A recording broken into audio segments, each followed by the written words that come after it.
Hello. So you're still watching this because you want to learn the splits. So my friend and I are going to teach you how to do the splits. So you're going to be learning some tips and tricks to get the splits and how I personally got the splits when I couldn't even touch my toes when I first started.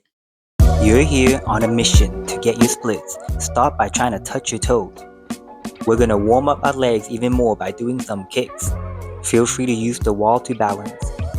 Now I know people always tell you to do a lunge, but how do you do it? Make sure the front leg is a 90-degree angle and that the back leg always stays straight. I want you to try your best and hold each stretch for at least 30 seconds. But if it's too much, hold it for as long as you can, and if you feel like stopping, do it for 2 more seconds. Make sure that you always stretch both sides. If a regular lunge is too easy for you, just grab your back leg like that. You're now going to go into a straddle. When you're doing these stretches, I want you to be fully present with your mind and body. Think of your body becoming more flexible with each movement that you do. For this straddle, hold it for about 15 seconds on each side. Remember to breathe through the pain. Well, you shouldn't be feeling any sharp pains. It should be uncomfortable, but it should never hurt.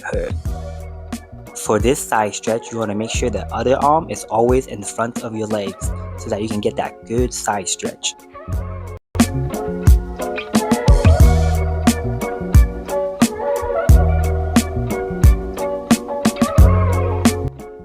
Now listen up, this is one of the most helpful stretches that will help you get your splits. Make sure to use your arms to help you get the deep stretch. Now we're going to essentially do the splits in the air. Use one hand to keep your knees straight. I recommend grabbing the feet instead of the ankle because you can pull up more when you grab your feet. As always, you always want to stretch both sides. I know you hate stretching your bad side, but trust, it'll be worth it.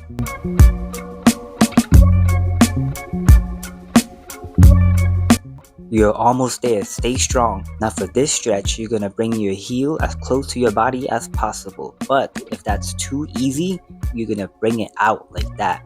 And then bend down, feel that stretch.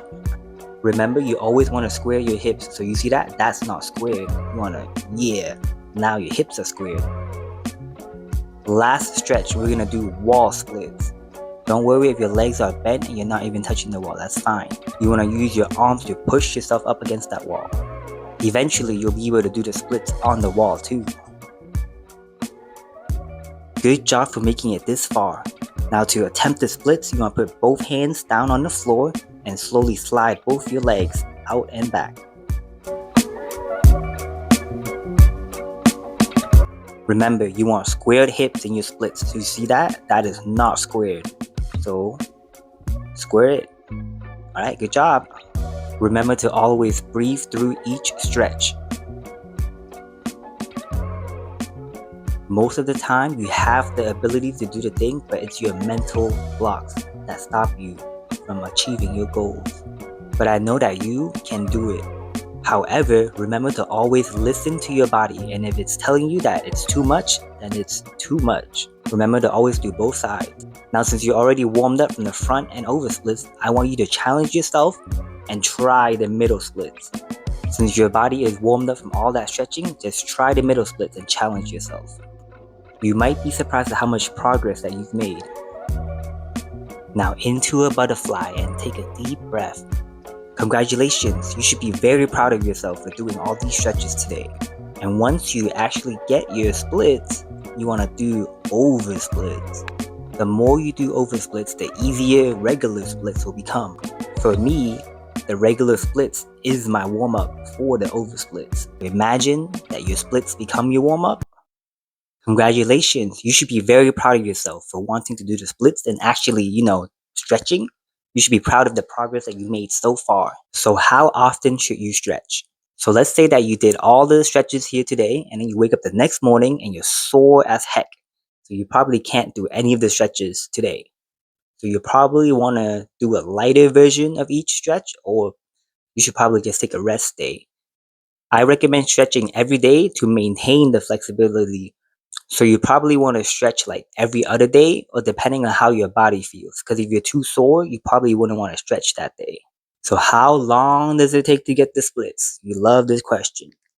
and I can't really give you an answer. But for me personally, I couldn't even touch my toes when I first started, and it took me around 6 months of doing these stretches. I did the same exact stretches as you saw in the video, and it took 6 months. And like to even touch down into the splits, it took like 30 minutes of warming up just to do the splits, and it was very, well, not painful, but it was very uncomfortable.